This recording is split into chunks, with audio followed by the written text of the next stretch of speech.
अस्सलामुअलैकुम स्टूडेंट्स, क्या हाल है आपके। उम्मीद करती हूँ कि आप सब ठीक होंगे। और अगर आपकी आईब्रोज लाइट हैं और आप बहुत ज़्यादा प्रोमिनेंट करके अपनी आईब्रो की शेप करना चाहते हैं तो मैं आज आपको ऐसी ट्रिक बताऊंगी जिसकी हेल्प से आप अपनी आईब्रोज को काफ़ी थिक दिखा सकते हो। अक्सर आपने आईब्रोज देखी होंगी कि काफ़ी लाइट बाल होती है। ऐसी आईब्रोज जिसमें एक भी बाल अगर एक्स्ट्रा आपका निकल जाता है तो आपकी पूरी आईब्रो की शेप ख़राब हो जाती है। उसके लिए आप सारी मेजरमेंट करके तो आईब्रो की शेप किया करें, ठीक है। जिस तरह कि आप एक थ्रेड की मदद से जस्ट कुछ सेकंड में ही आप इसकी प्रॉपर शेप कर सकते हो।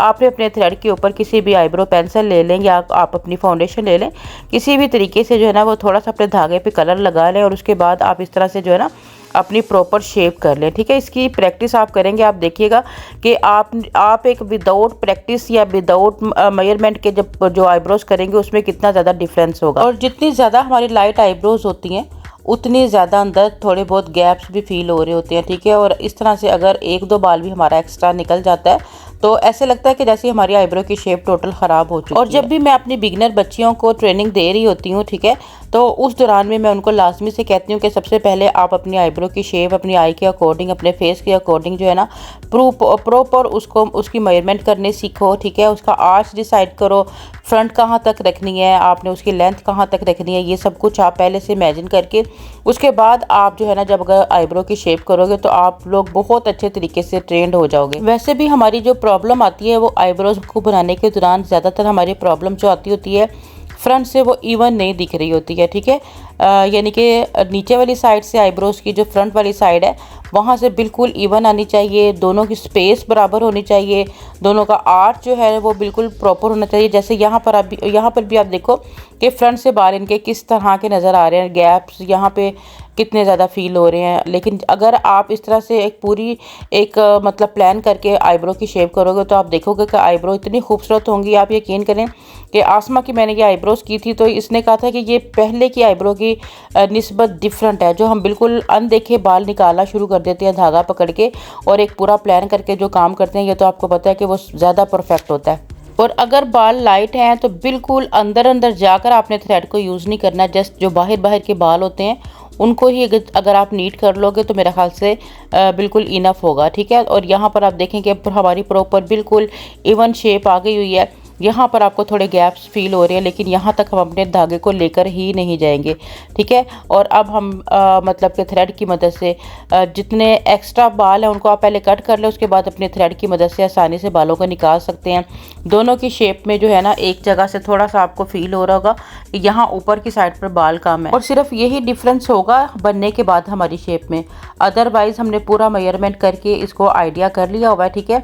और आप देखिएगा कितनी परफेक्शन के साथ आज हम अपनी आईब्रो की शेप करेंगे बिल्कुल स्मूथ तरीके से। आपने थ्रेड कई दफ़ा ऐसा होता है कि हम बहुत हार्ड हाथों के साथ थ्रेड चला रहे होते हैं जिससे हमारी स्किन जो है ना वो मतलब कि ऐसे पेनफुल फील हो रही होती है। तो आपने बहुत ज़ोर लगा के अपने थ्रेड को यूज़ नहीं करना है। अगर हो सके तो थोड़ा सा पाउडर वगैरह आप यहाँ पर लगा के तो फिर उसको यूज़ कर लें। दूसरा ये आंखों के नीचे आपको पता है कि थोड़ा सा आंख को स्ट्रेच करके हम लोगों ने जो है ना वो अपनी आईब्रो की शेप करनी होती है। इस तरह से पहले बालों को आपने नीचे की साइड करना है, ठीक है। जितने बाल आपके धागे में आते हैं उनको फिर आपने इस तरह से निकालना है क्योंकि आपकी प्रॉपर यहाँ गाइडलाइन बनी हुई है।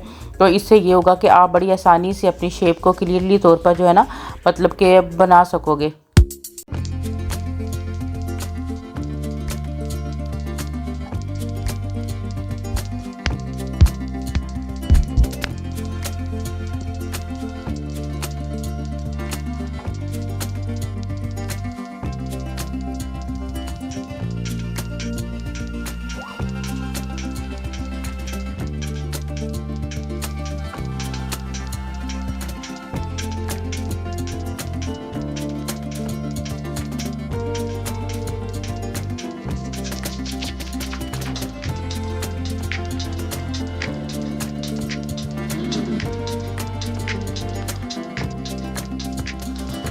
अच्छे से एक साइड की बालों को तो मतलब हमने आईब्रोज को नीट कर लिया हुआ है, दूसरी साइड की आईब्रोज को भी हमने सेम उसी मेथड के साथ ही यूज़ करना है, ठीक है। हल्का सा आप अपनी स्किन को स्ट्रेच कर लें, इससे ये होता है ना लाइंस नहीं आती हैं और बिल्कुल स्मूथ हाथों के साथ आपने काम करना है। आपने देखा होगा कि थ्रेड लाने के लिए भी किसी का हाथ बहुत स्मूथ तरीके से वर्क कर रहा होता है, किसी बंदे का हाथ बहुत ज़्यादा हार्ड तरीके से काम कर रहा होता है। उसका थोड़ा सा ये होता है कि वो आप अपने धागे को बहुत दबा के अगर यूज़ करेंगे तो स्किन जो है ना, आपको पता है थ्रेड जब स्किन के ऊपर फिरेगा लगेगा तो वो एक मतलब कि लाइंस या थोड़ा बहुत ब्लड निकल आता है। और बाज़ लोगों की स्किन तो इतनी सेंसिटिव होती है बहुत ज़्यादा केमिकल्स क्रीम्स यूज़ करने की वजह से या किसी भी रीज़न से कि थ्रेड को साथ टच करने के साथ ही अगर बहुत हार्डली टच करोगे तो वो वहाँ से वो जो है ना मतलब कि आपकी स्किन डैमेज होती है। ठीक है। अच्छा, यहाँ पर देखें कि नीचे वाली साइड से थोड़े से बाल हमारे लाइट फील हो रहे हैं, लेकिन मेजरमेंट से हमें ये फ़ायदा होगा कि हम उस जगह से बालों को निकालेंगे ही नहीं। और ये था आज का हमारा छोटा सा वीडियो जिसमें हम लोगों ने सीखा कि लाइट आईब्रोज को किस तरह से आप टेक्निक के साथ, समझ के साथ जो है वो बहुत एक्यूरेट बना सकते हो। उसके मतलब कि सही थिक जो ना आप आईब्रो की शेप दिखा सकते हो। सही आर्च में आप इस आईब्रो की शेप को करोगे। थोड़ा सा जब आप इसके ऊपर फिर अपनी मतलब फिलर भी करोगे ना, मतलब आईब्रो फिलर के साथ भी थोड़ी फीलिंग करोगे इसकी, तो ये मज़ीद और खूबसूरत दिखाई देगी। और दूसरा ये कि आईब्रोज को जब भी आप मतलब स्ट्रेच किया करो तो अपनी आईब्रो की शेप के अकॉर्डिंग भी उसको स्ट्रेच करके तो फिर आप धागा जो है ना इस तरह से चला के और अपना पूरा आईब्रो का एक प्रॉपर शेप कर सकते हो।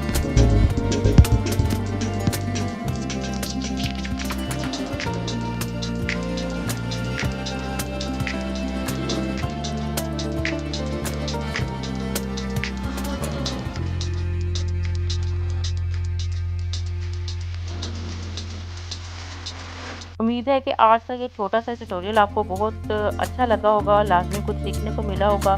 इसके साथ ही इजाज़त दीजिए, दुआओं में हमेशा याद रखिएगा। अल्लाह हाफ़िज़।